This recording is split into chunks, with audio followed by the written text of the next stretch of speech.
Друзья, приветствую вас на канале Ниндзя Капитал. Это утренний обзор. Сегодня 30 августа, лето подходит к концу, на носу уже осень. Давайте рассмотрим текущие события, которые грядут, какие сегодня предполагаются новости, как это повлияет на движение ключевых активов: доллара, нефти, золота, рубля, серебра, евро. И посмотрим вообще, какой фон, к чему это все ведет на сегодня. Так, друзья, давайте начнем с календарика событий.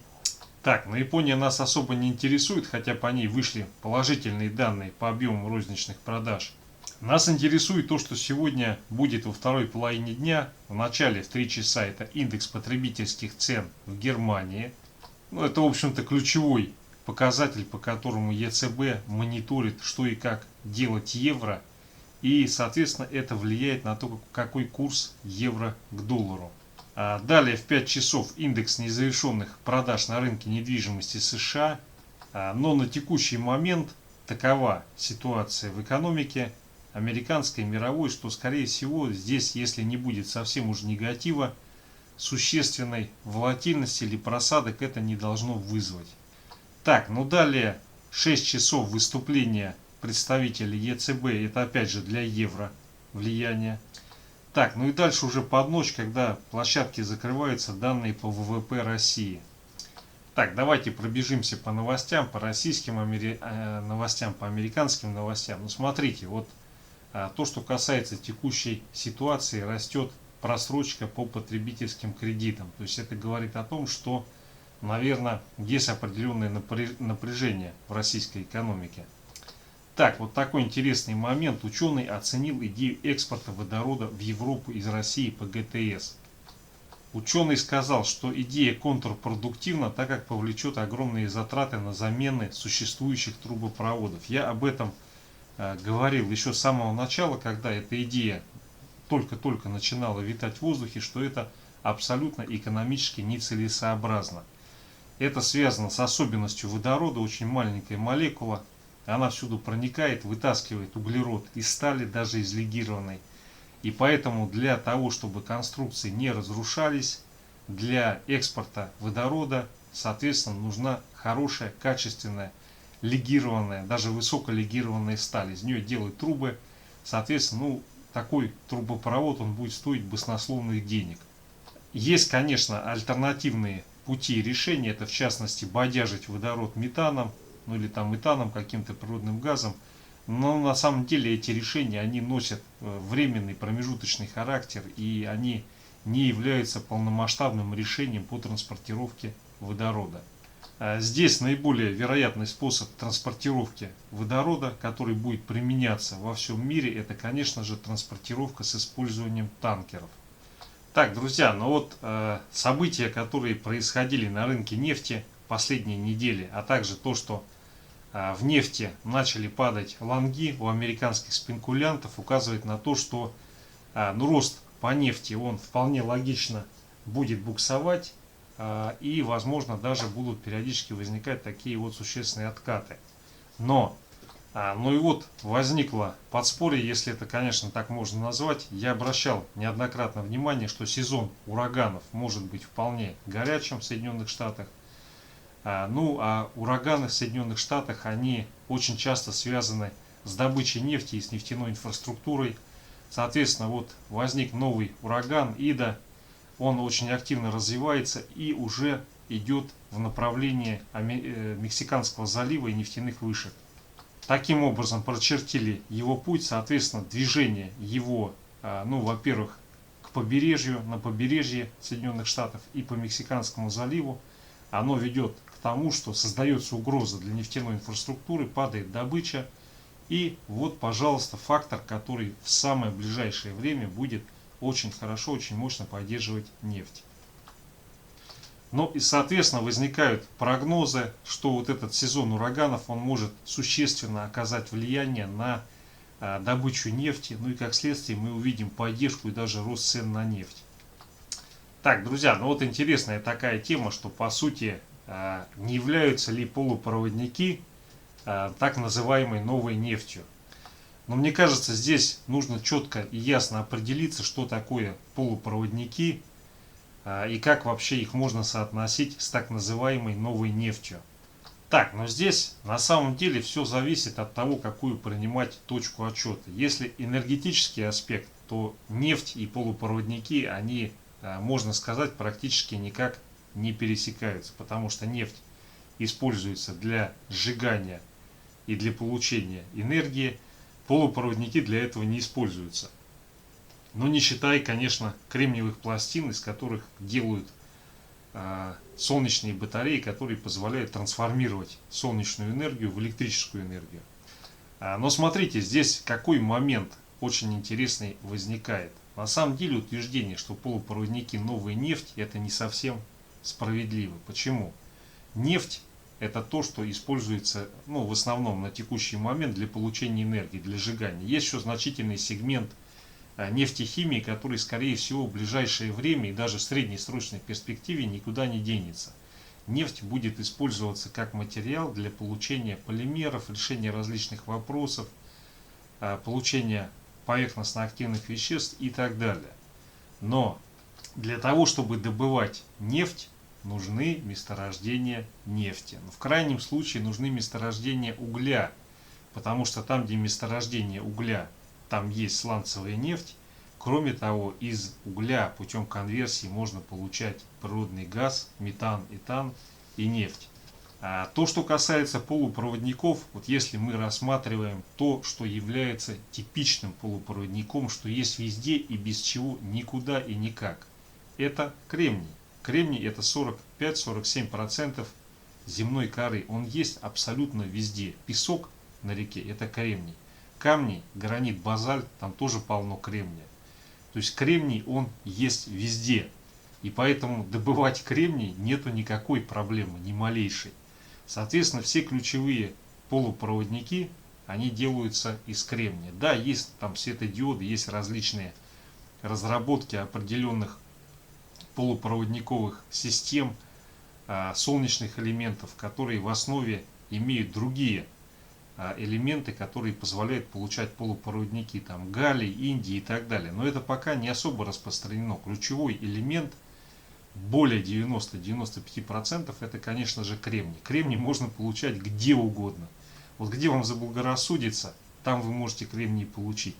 Здесь вопрос только упирается в наличие высокотехнологичного производства, потому что с кремнием там нюанс заключается в том, что нужно не просто выплавить кремний из оксида кремния песка, что само по себе является очень энергозатратным, потому что, как вы знаете, песок это, в общем-то, один из огнеупоров и наиболее устойчивых материалов на Земле.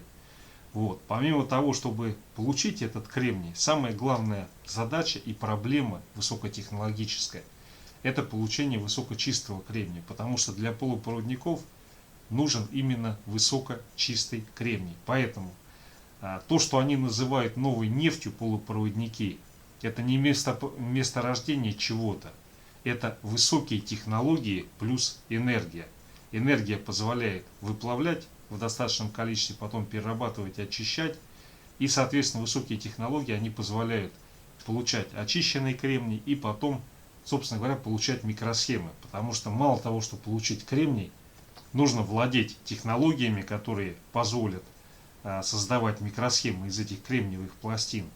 И, соответственно, это уже совсем другой этап технологического развития. Поэтому, если рассматривать с точки зрения необходимости и важности для современной и будущей промышленности, то, конечно, несомненно, полупроводники, то есть готовые микросхемы из кремния, они сейчас являют ключевую роль. Даже на текущий момент многие автопроизводители, Toyota, Volkswagen и другие, они вынуждены сворачивать производство, закрывать заводы, и, соответственно, страны, где это происходит, они начинают испытывать давление на экономику и просадку. Так что в этом плане, с точки зрения влияния на жизнь, важности, полупроводники действительно условно, с точки зрения отдельных групп людей, которые всюду ищут, где бы найти новую нефть, можно назвать с натяжкой полупроводники новой нефти. Я бы не стал использовать этот порочный термин «новая нефть». Я бы сказал так: что полупроводники – это стержень современной и будущей экономики. Не надо всюду какие-то шаблоны, с моей точки зрения, цеплять, которые они неправильные и вводят в заблуждение. Кроме того, сама по себе нефть – это что-то ископаемое, добываемое из земли.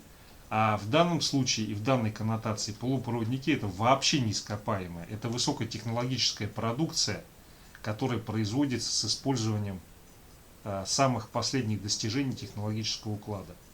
Так, друзья, вот еще такая очень интересная тема. Но сегодня давайте у нас будет обзор новостей по интересным и животрепещущим темам, на основе которых сейчас в ближайшее время будут очень распространены спекуляции в нехорошем смысле этого слова.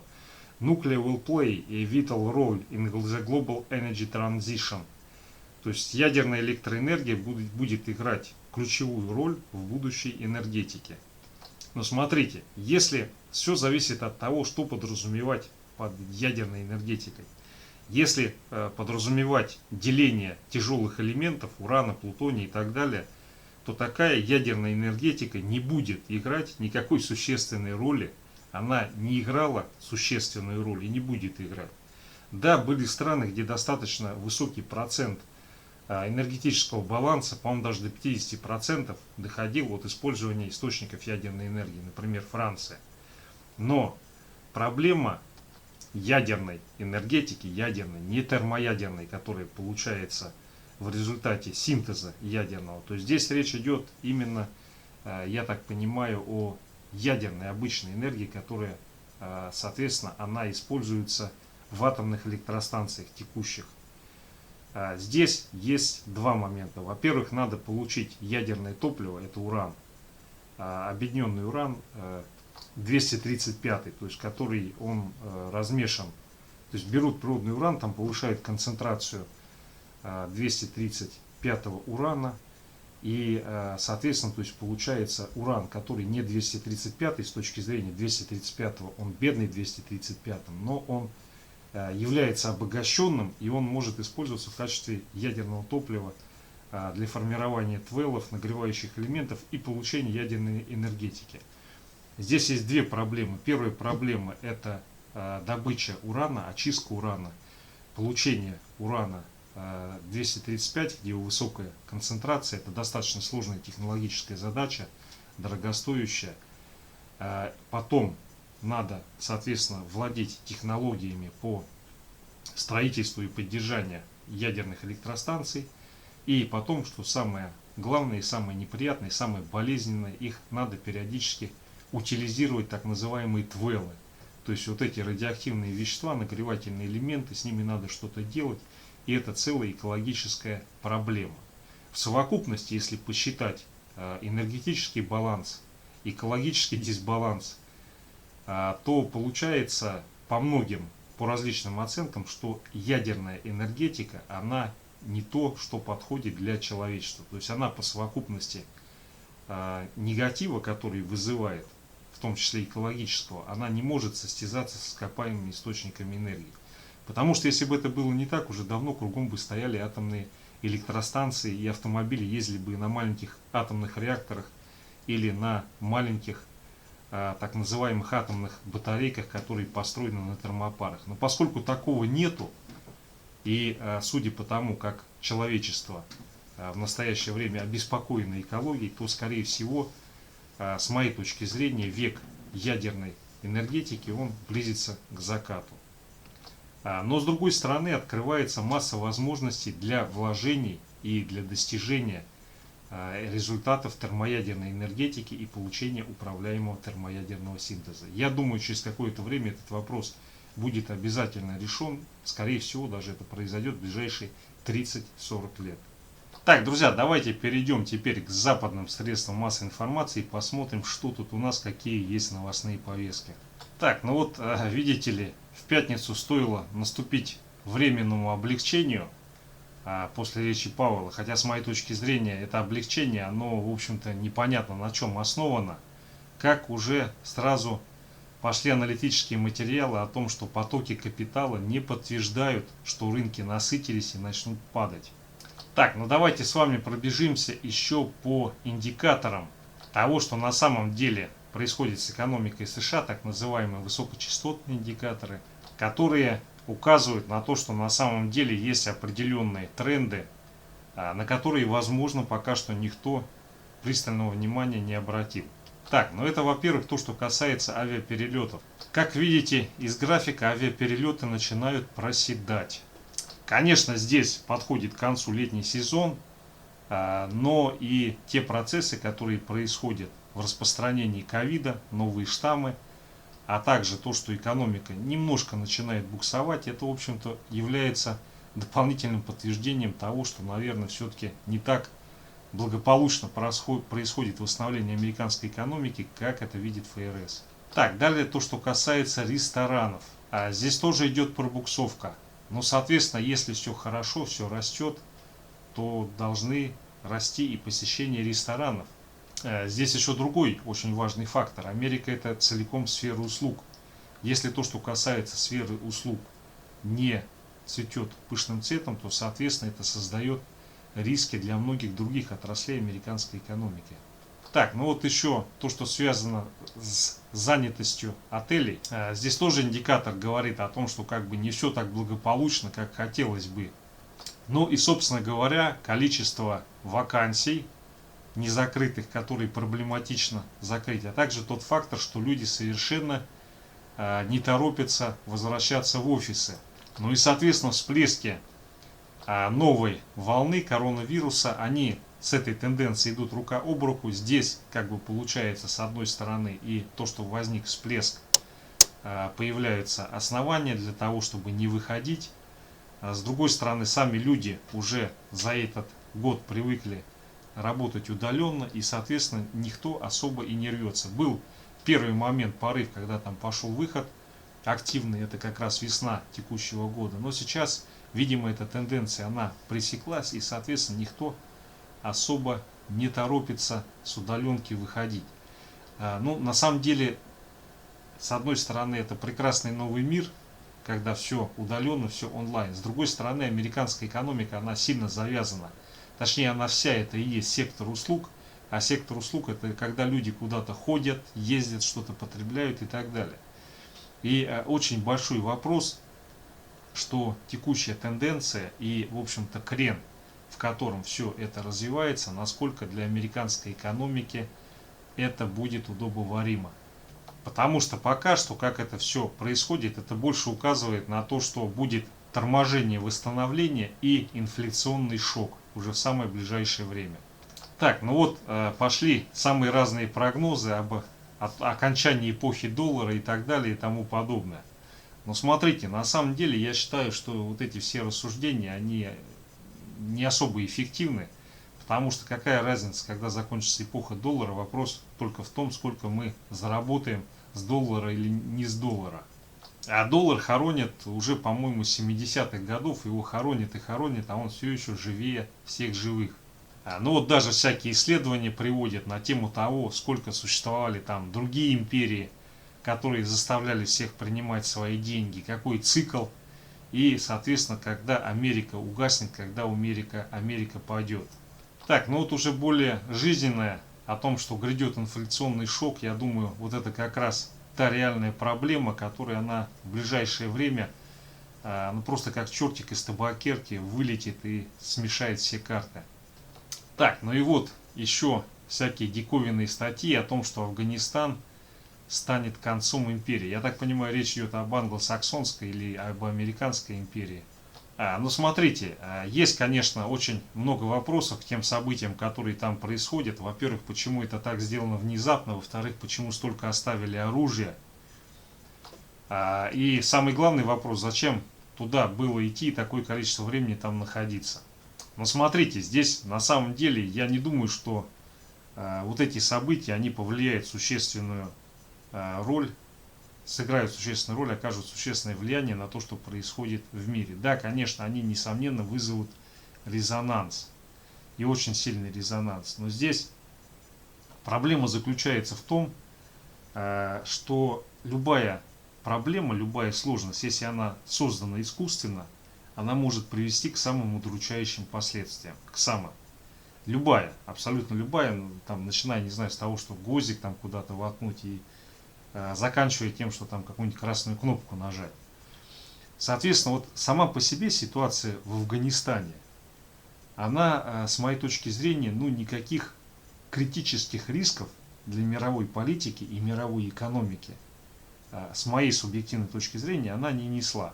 Но то, как это было сделано, то, как это делается, и то, как, судя по всему, это в дальнейшем будет делаться, я боюсь, что действительно и из всего этого создадут очень большую проблему, которая она разрастется до необъяснимых размеров. Но опять же, обращаю внимание, здесь как бы фактор рукотворный.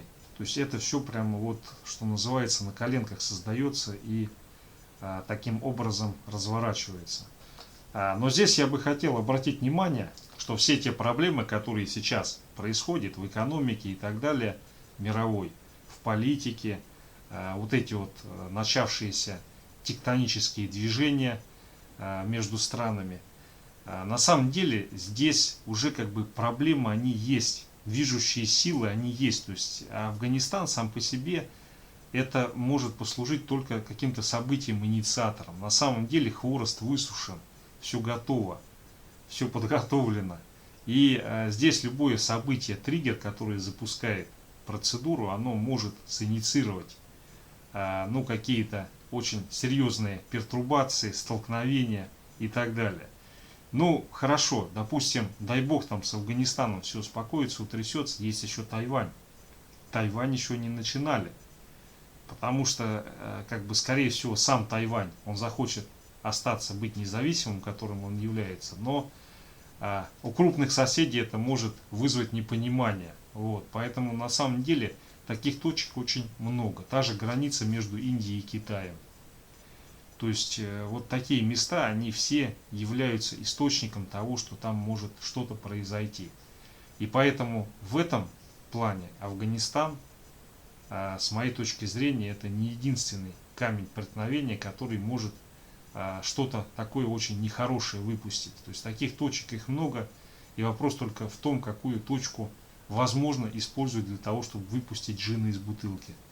Ну, а если рассматривать жизненно то, что сейчас происходит, это, конечно, Новый Орлеан и ураган Ида, который набирает обороты. Соответственно, весьма вероятно, все это в самое ближайшее время переместится в Мексиканский залив и затронет нефтяные вышки.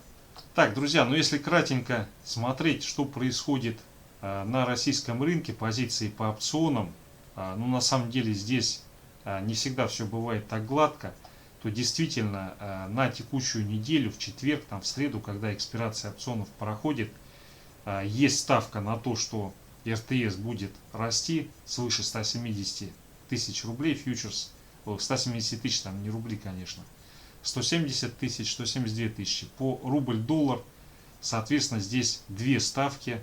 Одна ставка, то, что он пойдет выше 77 тысяч по фьючерсу, и другая ставка хеджирует 74, что он будет дешевле 74. Если анализировать в совокупности позиции по опционам это опционы, да, по рубль-доллар, по РТС, то получается картина следующая. На этой неделе предполагается, что российский рынок будет расти, и, соответственно, рубль будет либо находиться в боковике против доллара и евро, либо будет укрепляться. Ну и, соответственно, позиции SOTOS FTC, которые мы с вами видели на выходных, там как бы тоже у западных спекулянтов высокое доверие к рублю, по крайней мере, пока. Так, друзья, переходя к графикам, у нас Китай сегодня несколько в пессимистическом настроении находится, проседает. Ну, пока движение не критичное, там менее минус 0,5%, но тем не менее все равно, то есть он может испортить праздничное настроение и идиллию роста. Но там опять проблема с крупной компанией Huarong, такое вот неблагозвучное название. Там что-то опять у них нестыковки финансовой деятельности. Ну и, соответственно, с рядом других причин, которые были вызваны так называемым закручиванием гаек, сегодня мы видим по Китаю слабо негативные движения, но скорее всего в отрицательной зоне Китай на сегодня и закроется. Так, друзья, переходя к американским графикам VIX, в пятницу мы увидели значительную просадку, то есть еще немножко и он ушел бы в зону 15,5. Соответственно, такое движение, оно вообще бы рынки зашкалили. Сегодня он пока не открылся, но, соответственно, здесь ему полагается какое-то время, которое обычно где-то в течение месяца поторговаться в этом диапазоне и потом ближе к 20 сентября уйти наверх. Так, друзья, далее S&P, это SFD на фьючерс, но здесь каждый день у нас рекорд, деньги текут рекой, соответственно, он растет, периодические выпуски пара, и, соответственно, здесь весьма вероятно движение такое же, оно продолжится. Единственное, только данные по SOTUS FTSE, они указывали на то, что это движение, оно либо все-таки будет менее такое резвое, либо здесь у нас вообще будет боковик на новой неделе. Так, далее нефть очень бойко, очень сильно она выросла. По-хорошему она должна была скорректироваться хотя бы на 71,5, но такого не произошло. Видимо, ураганы взяли свое. Так, но если смотреть часовик, то по нефти пошел коррекционный откат. Соответственно, ближайший час-два в случае пробития 72.45 по нефти Brent мы увидим продолжение этого отката. Движение цель его будет 71.15, 71.1. Ну и здесь пробой 71 вызовет продолжение коррекции, движения в район 69, 69,3. А сейчас существенную роль играет, как здесь вот эта проторговочка закончится, потому что есть сигнал на то, что все-таки откат должен произойти, но с другой стороны, с учетом того, что все новости забиты информацией об урагане Ида, то вполне может быть, что здесь после какой-то консолидации мы пойдем наверх, добивать 75 и потом на этой неделе 77,5. Соответственно, здесь вот в течение ближайших 3 часов, если пробоя 72,5, 72,3 вот этого диапазона не будет, то мы консолидируемся и идем наверх. По сотам разгрузка по нефти, и поэтому какой-то задерг вниз по нефти, я думаю, на этой неделе мы увидим. Но судя по динамике ураганов, скорее всего, это будет коротенькое движение, которое потом приведет к возврату либо в растущий тренд, либо в боковик. Так, друзья, далее золото. Давайте российский фьючерс сегодня посмотрим. Ну что тут у нас? Часовой таймфрейм. Залег он на вот это донышко 1816. Но здесь диапазон 1814-1816. Соответственно, если этот диапазон удерживается, здесь пробой, если сегодня не возникает, то мы консолидируемся. И отсюда у нас цель движения находится в районе 1832. Если здесь все-таки пробой возникает, то мы на сегодня уходим искать поддержку на 1806. Пока ситуация не до конца ясная, но судя по тому, как бушуют ураганы и что там в Китае опять начались перетряхивания, то более логично для золота на сегодня консолидироваться и попытаться уйти наверх. Тем более позиции по SOTUS FTSE, они указывают на то, что эта неделя тоже будет весьма позитивной для золота. Так, друзья, далее серебро, часовой таймфрейм.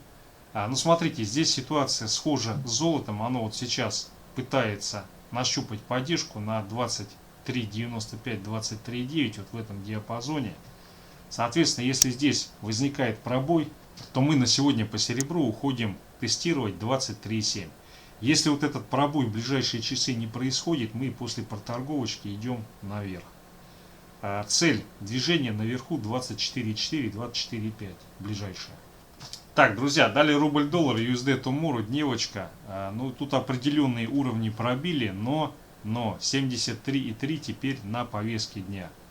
73.3, если здесь диапазончик будет пробит и начинается консолидация под этим значением, то мы увидим и дальнейшее укрепление рубля, у которого цель будет находиться в районе 73,1-73. Американские спекулянты делают ставку на то, что рубль в ближайшее время будет к доллару укрепляться. И их ставка на текущий момент продолжает прогрессировать. Не значит, что в ставки американских спекулянтов на SOTUS FTSE нужно свято верить, потому что, например, по природному газу они, там кто-то, по-моему, влетел очень крупно, продолжает шортить, в то время как природный газ не указывает на то, что идет снижение. Так, друзья, ну переходя на часовик по рубль-доллар, часовик здесь несколько иной. Он указывает на то, что сейчас будет консолидация и потом отсюда будет попытка отскока сходить на 73,8. Соответственно, это не сработает, если сейчас в первой половине дня у нас будет пробой 73,45. Если мы такой пробой вот этот вот повторный получаем, то у нас по рубль-доллар сегодня цель движения будет находиться в районе 73,3, возможно 73,1. Пока больше факторов указывает на то, что вот это новый заслон, соответственно здесь будет либо консолидация, либо попытка отскока на небольшое ослабление рубля. Так, друзья, далее евро-рубль tomorrow, здесь тоже беру часовой таймфрейм. Ну смотрите, на текущий момент прямо-таки напрашивается отскок, у которого цель движения 87.05, вот сюда, вот к этому значению. Вот, соответственно, этот отскок сегодня происходит, если не будет пробития повторной диапазона 86,7, 86,65, то у нас есть все карты для того, чтобы здесь проторговаться и попытаться отскочить. Если здесь все-таки возникает пробой, то у нас цель движения, ну понятно, сначала вот сюда вот 86,5, а вообще вот есть цель движения 86,3, 86,25. Пока, с моей точки зрения, более вероятна консолидация и попытка отскока. Так, друзья, далее РТС. Ну, смотрите, дневочку я сейчас взял. Здесь действительно идет цикл движения наверх. Цикл этого движения находится в районе 170 тысяч. Собственно говоря, ставки по опционам, они указывают на то, что на этой неделе 170-179 тысяч будет отработано. Но надо помнить, что ставки по опционам, они нередко не срабатывают. И кроме того, опционы могут использовать для различных целей. Для хеджирования, для каких-то решения других своих внутренних задач. Так, ну и соответственно у нас есть все условия для того, чтобы на этой неделе потестить и пробить 170 тысяч и сходить на 172 500, 173 тысячи. Так, друзья, если переходить на часовой таймфрейм, то действительно вот это растущее движение по фьючерсу РТС продолжается, и никаких сигналов на то, что будет коррекционный откат, пока на текущий момент не поступает. На что здесь хотел обратить внимание, если все-таки откат будет и вот этот диапазон 165 750, 165 500 будет пробит, то весьма вероятно, что отсюда разовьется дальнейшее движение, у которого цель будет 164 тысячи вот сюда к этому значению. Пока он не пробит, вот эти все движения, какие-то небольшие коррекции их будут выкупать и толкать наверх. Ну, в общем-то, все, основные инструменты, основные моменты. Спасибо за внимание.